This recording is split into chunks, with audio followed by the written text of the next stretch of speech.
ఈరోజు చంద్రబాబు నాయుడు గారు కూర్చొని ఏ కార్యక్రమం కూడా వైఎస్ఆర్ కాంగ్రెస్ పార్టీ నాయకునికి అందినట్టు జరిగితే పాముకు పాలు పోసేట్టు అని చెప్పి మాట్లాడతాడు ఆయన.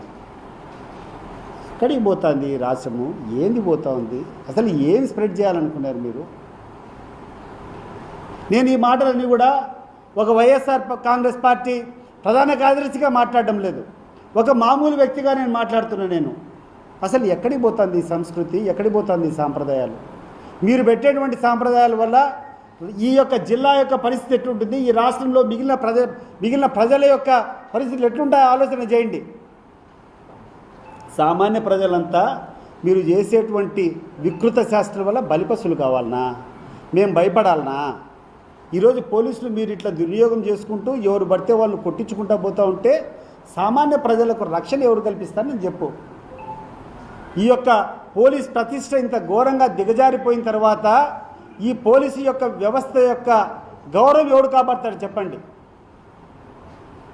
నాకు అర్థం కావడంలా. ఈరోజు కొంతమంది చేరినారని చెప్తున్నారు, కొన్ని లక్షల మంది మహానాడుకు వచ్చినారు, గ్రాండ్ సక్సెస్ అని చెప్తున్నారు. What is grand success? ఇదే చంద్రబాబు నాయుడు గారు వెంటబడి నేనుండా 27 ఏళ్ళు. ఆయన అధికారం లేనప్పుడు ఇక్కడ అనేక సార్లు మీటింగులు పెట్టాం. ఈడ మీటింగులు పెడితే ఒక చిన్న కళ్యాణ మండపం తీసుకుంటే ఆ కళ్యాణ మండపంలోకి కూడా పట్టేటువంటి జనాలు కూడా లేరు. నిజంగా చెప్తున్నాను, నేనున్నా ఆ రోజు తెలుగుదేశం పార్టీలో యాక్టివ్గా ఉన్నాను. విపరీతంగా మేము అందరినీ మా వాళ్ళందరినీ మొబిలైజ్ చేసి తీసుకొని వస్తే పట్టక ఒక 1000 మంది కూడా కెపాసిటీ కళ్యాణ మండపం నిండాలంటే కష్టంగా ఉండేది. మరి ఈరోజు అధికారం ఉందని చెప్పి ఈరోజు లక్షల మంది అధికారం ఉంటే వస్తారు. అదే నువ్వేం డబ్బా కొట్టుకోవాల్సిన అవసరం లే. అది బలుపు కాదు, వాపు. నీ అధికారం కోసం నువ్వు ఏదైనా చేస్తే 4 రూపాయలు వాళ్తాయో, 4 పనులు జరుగుతాయో అని చెప్పి అవకాశవాదులు వచ్చేటువంటి కథ, దాని గురించి నువ్వు పెద్దగా ఆలోచన చేసేది కాదు. ఆలోచన చేయాల్సింది ఈరోజు చంద్రబాబు నాయుడు ఈ జిల్లాలో వచ్చి నువ్వు పెట్టినావు, మహానాడు పెట్టినావు. ఈ జిల్లాకి ఏం చేయాలా? ఈ జిల్లాకు సంబంధించినటువంటి మెడికల్ కాలేజ్ పులివెందుల్లో గవర్నమెంట్ మెడికల్ కాలేజ్ శాంక్షన్ అయితే 50 సీట్లు నిర్దాక్షిణ్యంగా నువ్వు వదులుకున్నావే. ఈరోజు ఎవరికి పోయినాయా 50 సీట్లు? ఈ ప్రాంతంలో ఉన్నటువంటి నిరుపేదలకు దక్కాల్సిన సీట్లు కాదా అది? నువ్వు కూర్చొని ప్రైవేట్ కాలేజీలకు అప్పచెప్తావు, అపోలో అంటావు, ఇంకోటి అంటావు. ఈరోజు అపోలో కాలేజీలో డొనేషన్ ఎంత తెలుసా మీకు? ఒకసారి హైదరాబాద్లో పోండి, ₹1,00,00,000 పైన డొనేషన్ కట్టాలా? ₹1,00,00,000 డొనేషన్ కట్టాలా? పోస్ట్ గ్రాడ్యుయేషన్ పోతే 3 కోట్లు 4 కోట్లు పోస్ట్ గ్రాడ్యుయేషన్కి సీట్లు కావాలంటే 4 కోట్లు డొనేషన్ కట్టాలా? మరి అటువంటి వ్యక్తుల మీద, ప్రైవేట్ వ్యక్తుల మీద పెడుతుండవే, గవర్నమెంట్ కాలేజీ వచ్చినటువంటి పరిస్థితి తీసుకొని పెడుతున్నావే. ఏం చేసావు ఈ జిల్లాకు?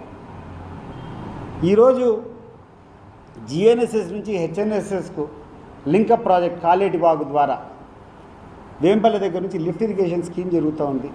ఆల్మోస్ట్ అంతిమ దశలో ఉంది. ఈ ప్రభుత్వం పోయినప్పటి నుంచి పనులన్నీ ఆపేస్తావు. ఏం చెప్పాలనుకున్నా ఈ జిల్లా ప్రజలకు నువ్వు చెప్పు. ఈనేటువంటి తెలుగుదేశం పార్టీ నాయకులకు అందరినీ కూడా అడుగుతున్నా. నేను కూడా తెలుగుదేశం పార్టీ ఉన్నప్పుడు, తెలుగుదేశం పార్టీలో నేను ఉన్నప్పుడు, తెలుగుదేశం పార్టీ అధికారంలోకి వచ్చినప్పుడు ఒక బాధ్యతగా తీసుకొని ఈ జిల్లా యొక్క ప్రజలు బాగుపడాలా, ఏ పార్టీ అధికారంలో ఉన్నా కూడా జిల్లా ప్రజలకు అభివృద్ధి ఫలాలు అందించాలని చెప్పి ఆ రోజు గడ్డం పెంచుకొని పోరాటం చేసి ప్రాజెక్టులన్నీ కంప్లీట్ చేసిన. మీరు ఆ రకంగా కంప్లీట్ చేయండి. ఈరోజు మాదేదో గ్రాండ్ సక్సెస్ అంటున్నావు. తెలుసో తెలియకో నీకు ఇచ్చిన అధికారం, నీకు ఇచ్చినటువంటి అధికారానికి అధికారం పరమావధి కాదు. నీకు ఇచ్చినటువంటి అధికారంలో ఏమేం పనులు మేము ప్రజలకు చేయగలిగినాం చెప్పినటువంటి రోజు నువ్వు స్వేచ్ఛగా హ్యాపీగా బతకచ్చు. అంతేగాని ఈరోజు పెద్ద లక్షల జనం వచ్చినారంటే అధికారం ఉంది కాబట్టి, నువ్వు డబ్బులు ఖర్చు పెట్టినావు కాబట్టి, తోలినావు కాబట్టి వచ్చినారు. అదే పరిస్థితి ఒక 5 సంవత్సరాలు వెనకేసుకో. ఒక 5 సంవత్సరాల వెనకలు ఇక్కడ కడపలోనే మీటింగ్ పెడితే ఎంతమంది వచ్చినారు ఒకసారి క్లిప్పింగ్ తీసుకొని చూసుకుంటే మీకు అర్థమవుతుంది. ఇది వాపా బలుపా మీకు అర్థమవుతుంది. అధికారం ఉందని చెప్పి లక్షల మంది తోలినంత మాత్రం గొప్ప కాదు. ఈ అధికారం ఉండేటప్పుడు ఈ యొక్క గాలేరు నగరి సుజల స్రవంతి నుంచి హెచ్ఎన్ఎస్ఎస్ జరిగేటువంటి లింక్ ఏదైతే కాలేటిబాగులో ఉందో అది ఎందుకు కంప్లీట్ కాలేదు? ఎందుకు ఈ రోజుకి ₹1 పనులు కూడా చేయలేదు? మీరందరూ కూర్చొని సమన్వయం చేసుకొని ఇక్కడటువంటి ఆ ముఖ్యమంత్రి మీద ప్రెజర్ పెట్టి ఇది మా ప్రాంతానికి సంబంధించినటువంటి పని, దీన్ని ఎందుకు కంప్లీట్ చేయవు, దీన్ని కంప్లీట్ చేయాలని చెప్పి ఫండ్స్ తీసుకొని వచ్చి కంప్లీట్ చేయి. అసలు మా పులివెందుల్లో ఉన్నటువంటి మెడికల్ కాలేజీ ఎందుకు సార్ మీరు ఆపుతారు?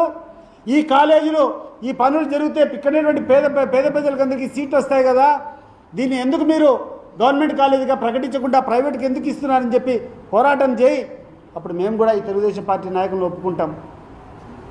వేంపల్లిలో ఉండేటువంటి రోడ్లు డ్రైనేజీలంతా ప్రభుత్వం పోయినప్పటి నుంచి ₹1 పన్ను జరగల. దాని కూర్చొని మాట్లాడండి. ఎందుకు జరగడం లేదయ్యా ఈ పనులన్నీ? ఈరోజు పనులందరూ కూడా సామాన్య ప్రజలంతా ఇబ్బంది పడుతున్నారు. రోడ్లు సగం తొగిపెట్టినారు, ఈరోజు అవన్నీ కూడా నిలిపేసినారు అని చెప్పి అడిగితే దాన్ని మేము కూడా సహకరిస్తాం. ఇది వదిలిపెట్టి కూర్చొని తడిసిపోతాయంటే ఏందా తడిసిపోయేది? నీళ్ళటోళ్ళని కొన్ని కోట్ల మందిని చూసినాం, ఒక బొచ్చంతా చూసినాం. ఏం చేస్తావు మహా అయితే? ఏం చేస్తావు లొకేషన్? నాకు అర్థం కావడంలే. లోపల పెడతావా, కొడతావా, చంపుతావా? ఎంతమందిని చంపుతావు, ఎంతమందిని కొట్టిస్తావు? రేపు నీ పరిస్థితి ఏంది అని చెప్పి నేను అడుగుతాండా. నీకు ధైర్యం ఉంటే నువ్వు కొట్టించు. బట్ నీకు అదే ధైర్యం ఉంటే రేపు నీకు అధికారం లేనప్పుడు నువ్వు మొగోని మాదిరి ఈ రాష్ట్రంలో నిలబడుకుంటే ఆ రోజు వచ్చి నీకు సాష్టాంగం పడతాను నేను. ఆ రోజు పడే కష్టాలు నువ్వు కాదు. విపరీతంగా సంపాదించుకున్నావు, వెళ్ళిపోతావు నువ్వు ఈ రాష్ట్రం వదిలిపెట్టి. రేపు ఈ రాష్ట్రంలో ఉన్నటువంటి తెలుగుదేశం పార్టీ కార్యకర్తల యొక్క పరిస్థితి ఏంది అని చెప్పి నేను అడుగుతున్నాను. నువ్వు ఏదో గొప్పలు కొట్టుకుంటాండవు, డైవర్షన్ పాలిటిక్స్. ఈరోజు కూర్చొని రోజుకొకటి లేని ఆరోపణలు చేసుకొని జగన్మోహన్ రెడ్డి ఇట్లా చేసినాడు, రామచంద్రారెడ్డి ఇట్లా చేసినాడు, కాకాని గోవర్ధన్ రెడ్డి ఇట్లా చేసినాడు, లేకుండా అంటే వంశీ ఇట్లా చేసినాడు, రోజుకొని జైలు పంపిస్తాండవు. నిన్ను పంపించడం మొదలు పెడితే ఈ జిల్లాలోని నాయకుల యొక్క చరిత్ర ఒకసారి ఏం జరుగుతుంది ఈ కార్యక్రమం ఈరోజు ఈ జిల్లాలో రాష్ట్రంలో ఏం జరుగుతుంది? పైన కూర్చొని అమరావతిలో విజయవాడలో కూర్చొని పైన ఉండేటువంటి వనరులన్నీ నువ్వు దోచుకుంటున్నావు. ఇక్కడ కూర్చొని ఒక చిన్న పర్మిషన్ కావాలన్నా ఇక్కడ స్థానికంగా ఉన్నటువంటి నాయకులు ఏ రకంగా ఈయనటువంటి ప్రజలను దోచుకుంటున్నారు ఒకసారి నువ్వు జవాబు చెప్పు అని చెప్పి నేను అడుగుతున్నాను. ఎవడైనా ఒకడైనా మిగులుతాడా? ఈరోజు ఇక్కడ పత్రికా విలేకరులు అందరినీ అడుగుతున్నాను. ఇక్కడేటువంటి కడపలో ఇక్కడేటువంటి ఈ రాష్ట్రంలో ఉన్నటువంటి ప్రతి ఒక్క ఎమ్మెల్యే ఏం పనులు చేస్తున్నారు ఇక్కడ? ఎవడైనా తప్పించుకొని పోయేదానికి ఉందా నేను చెప్తాండా. దాని గురించి ఆలోచన చేయండి. మీరు మంచి పనులు చేయండి. ఇప్పటికైనా కళ్ళు తెరచండి.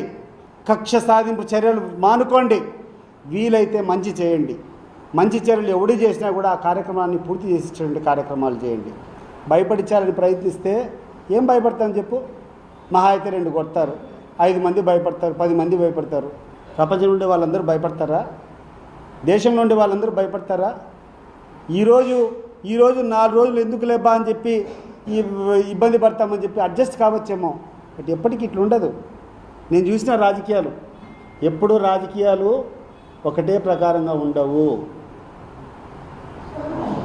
నేను చంద్రబాబు నాయుడు గారు 2014 నుంచి 2019 వరకు ఆయన ప్రభుత్వంలో నేను కూడా డిప్యూటీ చైర్మన్గా పనిచేశా. ఆ రోజు చేసిన కార్యక్రమాలతో పోలిస్తే ఈరోజు మైనస్ కార్యక్రమాలు జరుగుతున్నాయి.